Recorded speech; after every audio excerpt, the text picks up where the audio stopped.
সাইয়্যিদুল মুরসালিন ওয়া আলা আলিহি ওয়া সাহবিহি আজমাইন। সম্মানিত দর্শক শ্রোতা, আপনারা জানেন যে গোটা বাংলাদেশে আজকে প্রায় মাসের কাছাকাছি বৃষ্টি নাই, আবহাওয়া ঠান্ডা প্রতিকূলতা নাই, যার কারণে প্রচণ্ড গরম, প্রচণ্ড রৌদ্র। এই রৌদ্রের কারণে ফসল জমি জমার যে পরিমাণে ক্ষতি হচ্ছে, সাধারণ কৃষক মজুরদের যে ক্ষতি হচ্ছে, দিন মজুরি যারা কাজ করছে তাদের যে সমস্ত ক্ষতি হচ্ছে, সেই ক্ষতির থেকে পরিত্রাণের জন্য আমরা আল্লাহ রাব্বুল আলামিনের কাছে বৃষ্টি প্রার্থনার জন্য আজকের এই নামাজ আদায় করেছি। এটা রাসূল করিম সাল্লাল্লাহু আলাইহি সাল্লামের সুন্নাহ। যখনই মক্কাতে মদিনাতে যখনই খরা হতো, আল্লাহ রাসূল সাহাবীদেরকে নিয়ে এই নামাজ আদায় করতেন। এবং আমরা জানি রাসূলুল্লাহ যখন নামাজ আদায় করতেন, তখন রাসূলুল্লাহ যখন নামাজের ভিতরেই আল্লাহ রাব্বুল আলামিন তার রহমতের বৃষ্টি বর্ষণ করতেন। সুবহানাল্লাহ। কিন্তু আজকে দেখা যাচ্ছে আমরা গোটা বাংলাদেশে এই নামাজ আদায় করছি, কিন্তু সেই রহমতের বৃষ্টি আমরা পাচ্ছি না। তার কারণ হচ্ছে আমাদের ঈমান ইয়াকিন দুর্বলতার কারণে আজকে এই জিনিসটা হচ্ছে না। কিন্তু এর জন্য হতাশ হওয়ার কিছু নাই।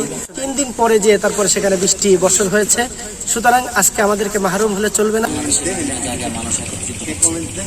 আল্লাহ তাআলার কাছে আমরা ধন্যবাদ দিচ্ছি। এখান থেকে আমাদের একটা গুরুত্বপূর্ণ শিক্ষা রয়েছে যে আসলে এই পৃথিবীতে যা কিছু রয়েছে সবকিছু কেবলমাত্র আল্লাহ তাআলার কথাই শুনে। প্রত্যেকটা সৃষ্টি আল্লাহ তাআলার নির্দেশে তাদের আল্লাহ তাআলার নির্দেশ পালন করে।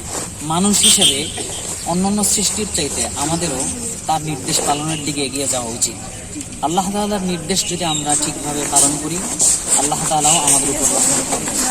সৃষ্টির প্রতি যেন আমরা রহমদিল হই, মানুষের প্রতি, অন্যান্য সৃষ্টির প্রতি আমাদের রহমদিল হওয়া উচিত। তাহলে আল্লাহ তাআলা আমাদের উপর রহমত করবেন। আমরা শুধুমাত্র আল্লাহ তাআলার কাছে কান্নাকাটি করব, অথচ আমাদের কাজে কর্মে ব্যতিক্রম, আমরা পাপাচার থেকে বেরিয়ে আসবো না। এরকম হলে আল্লাহ তাআলা আমাদের দোয়া কবুল করবেন না। তাই আসুন, মুস্তাজাবুদ দাওয়া হওয়ার জন্য আগে আমাদের গুনাহগুলো মাফ করানোর জন্য আল্লাহর কাছে মাফ চাইতে হবে। সামনে গুনাহ করব না এরকম তওবা করতে হবে, এবং আল্লাহ তাআলার জমিনে কেবলমাত্র আল্লাহ তাআলার দ্বীন পালন হবে। আল্লাহ তাআলার আইনগুলো আমরা মানব। আল্লাহ তাআলার আইন মানলে আল্লাহ তাআলা তার যে নিয়ম পৃথিবীতে মানুষের জন্য যেটা শান্তিদায়ক সেটা দিবেন ইনশাআল্লাহ। আল্লাহ তাআলার নিয়ামত আমাদেরকে তিনি দিবেন, বৃষ্টি তিনি নাজিল করবেন। আল্লাহ রাব্বুল আলামিন যেন আমাদেরকে কবুল করে, আল্লাহ তাআলা যেন এই জনপদের উপর রহমত নাজিল করেছে। আমাদের পাপ তো দৈনিক শুধু বাড়তেই আছে। তো আল্লাহ রাব্বুল আলামিন জনপদে এই সমস্ত আযাব আর গজব প্রেরণ করেন, এগুলো আমাদের পাপের কারণ। দেখা গেছে মাঝে মধ্যে সিডর আসে, ঘূর্ণিঝড় আসে, আপনার বন্যা আসে, খরা আসে। এই সমস্ত এই প্রাকৃতিক দুর্যোগগুলো আল্লাহ রাব্বুল আলামিন আমাদেরকে পাপের কামাই হিসেবে আমাদেরকে দেন। এবং এখানে মাঝে মধ্যে একটা হাদিস আসছে যে জনপদের মানুষগুলো যখন পাপাচারে, জিনা বেবিচারে, বেপরদায় নিমজ্জিত হয়ে যায়, তখন রাব্বুল আলামিন ওদেরকে শায়েস্তা করার জন্য কিছু আযাব আর গজব জমিনের মধ্যে প্রেরণ করেন।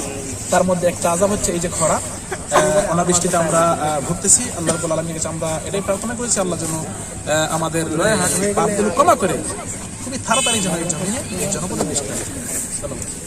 দারুল ইসলাম ফাজিল মাদ্রাসা আসলে সবার ঢাকা, এখানে আমরা নামাজ আদায় করেছি। আমাদের মূল উদ্দেশ্য হচ্ছে আল্লাহ তাআলা যেন অনাবৃষ্টি দূর করে আমাদের মাঝে শান্তির বৃষ্টি, আসমান থেকে রহমতের বৃষ্টি আল্লাহ তাআলা পাঠান। আল্লাহ তাআলা অসংখ্য নিয়ামত আমাদের জন্য নাজিল করেছেন, কিন্তু আমরা আস্তে আস্তে আল্লাহ তাআলার নিয়ামত অস্বীকার করছি। যখন আল্লাহ তাআলার নিয়ামতের শুকরিয়া করা হয় তখন নিয়ামত বাড়াই দেওয়া হয়, আমরা যখন অকৃতজ্ঞ হয় তখন নিয়ামতকে চিনি না। আল্লাহ তাআলা যেটি কোরআনে বলেছেন, লা ইন শাকারতুম লাযিদান্নাকুম, যদি তোমরা কৃতজ্ঞ হও আমি তোমাদের নিয়ামতকে বাড়িয়ে দেব। ওয়ালা ইন কাফারতুম ইন্না আযাবি লাশাদীদ, আর যদি অকৃতজ্ঞ হও তাহলে আমার আযাব অত্যন্ত কঠিন। তো এই আযাবের ছোট্ট একটা নমুনা হচ্ছে অনাবৃষ্টি। এই অনাবৃষ্টি থেকে বাঁচার জন্য আমাদেরকে ব্যক্তিগতভাবে এবং সামাজিকভাবে এবং রাষ্ট্রীয়ভাবেও আল্লাহ তাআলার কাছে প্রার্থনার উদ্যোগ নেওয়া দরকার। আমি আবেদন জানাবো আমাদের রাষ্ট্রপ্রধান যারা আছেন, রাষ্ট্রের কাছে, রাষ্ট্রের কর্ণধার যারা আছেন, তাদের কাছে আবেদন জানাবো তারা যেন রাষ্ট্রীয় উদ্যোগে সারা দেশে এই নামাজগুলোর ব্যবস্থা করেন এবং বিশেষ দোয়ার আয়োজন করেন। তাহলে আল্লাহ তাআলা হয়তো আমাদেরকে বৃষ্টি দিবেন, আমাদের সবুজ শ্যামল ভূমি বৃষ্টি দিয়ে আল্লাহ তাআলা ভিজিয়ে দেবেন।